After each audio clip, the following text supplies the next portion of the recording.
I'm with Torrey Jaeckle. We are at the FCB2B annual meeting in Atlanta. This is your distributor, obviously. Yes. Have distributors been early adopters in this FCB2B program? I think some of them have, and I think it's been more of the larger ones, some of the mid-size and larger ones. I don't know about the smaller ones. When I talk to my customers about who they're doing B2B with, it's usually the large, manufacturers and the larger distributors. Have manufacturers over the years, and you've been involved in this for quite a long time, have they been anxious for you to get involved in a program like this, or did you take the initiative and say, I want to be involved? We took the initiative. Manufacturers, the suppliers that I buy from don't seem to care whether I'm doing this with dealers or not. Nobody ever brings it up. Obviously, you have the large manufacturers that are doing self-distribution that we compete with, and they're doing this type of thing, and that really was one of the impetuses for us to get into it so that we could offer the same service to dealers that some of our competitors are offering.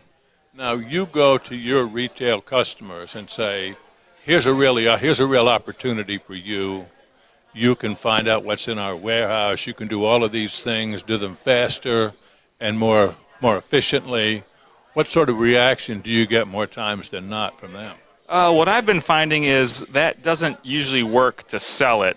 It has been more dealers coming to us when they're ready for it, and then we set them up and we work with them on it. I have tried marketing it to customers, and I haven't gotten a lot of customers coming back saying, yeah, we're interested, tell me more, let's do this. So we've built the infrastructure to do this, and we've tried marketing it, but it's more of just waiting for dealers to come to their own conclusion that they're ready for it and then coming to us. So.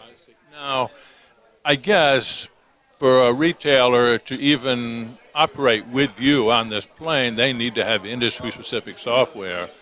What would your guess be as to the percentage of your customers that have that industry-specific software? Oh, wow. I don't know the percentage of my customers that have industry-specific software. I do know that upwards of a quarter of my flooring revenue comes from dealers who are doing B2B with me. So I know that much, but it's usually the larger dealers who are doing this right now. So there's a whole swath of smaller or mid-sized dealers who really aren't participating in this right now, and it's the larger dealers who are driving it right now. But the bigger ones have seen the need quite a while ago, and they've been the ones that have been calling you and saying, let's get on board with it. Yeah, that's accurate, yes. What's happened during the recession with a lot of your retail customers? Have you seen a lot of people just go by the wayside? We have, yeah. There obviously has been across the industry in all markets, but a lot of dealers are looking for ways to be more efficient and drive more value to the consumer, and those are the ones who are getting on board with FCB2B. So, talk about this. These web services. I was here last year. I know that was, talked about in the abstract, really, and now it's real, and it's just about ready to be launched. What is this going to mean to you and your business and your customers? Well, I think it's more of just a way about becoming more efficient. The typical things where it used to be a call to customer service to find out an answer, or lately it's been going to a distributor's or manufacturer's website to get the answer. This is one step even closer to that. So you went from the phone call to customer service up to the next level of improvement was a website, and now it's just hitting a button on your core system to find out these answers. It's more efficient.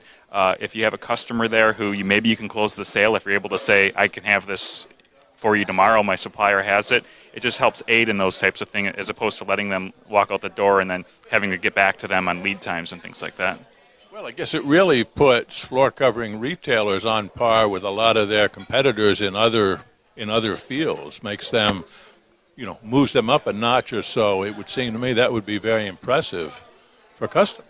Yeah, it is, and we were talking about that here today. Somebody brought it up that we're competing with other companies that sell other products other than flooring for that consumer experience, and there's only so much disposable income that they can buy things with, and if we can close those sales, we can get more of that. So, do you foresee? You had mentioned that people that you deal with on the B2B plane are primarily the bigger guys.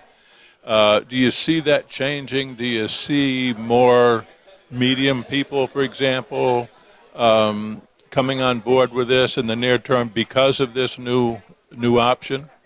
I think so. I think we need to build some critical mass. I think once they're hearing more stories about how this can help them, and they're seeing they're seeing the people that they talk to on a regular basis are using this. Their competitors and people they know in other markets and things like that. I think it'll start to gain traction. It seems in our industry, adoption of technology is a little bit slower than other industries.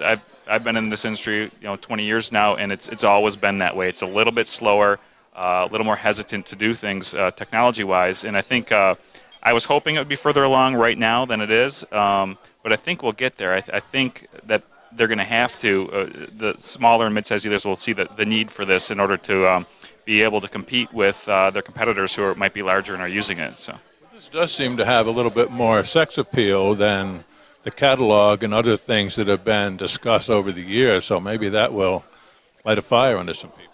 Yeah, and we were talking about this today too, that as we get younger people coming into our industry, which the millennials are going to start coming in, they already are, but as the baby boomers are retiring and replaced by millennials, they're going to want this stuff. I mean, if they can't be on the sales floor with an iPad to close the sale, checking stock at a supplier, getting answers to questions, they're going to bolt for other industries, and we're going to have to be there to attract these individuals. Torrey, I appreciate you talking with us. It's interesting, and you look like a millennial to me, so... Not quite, but yeah. So. Okay, well, damn close anyway. Generation X. So. I got you.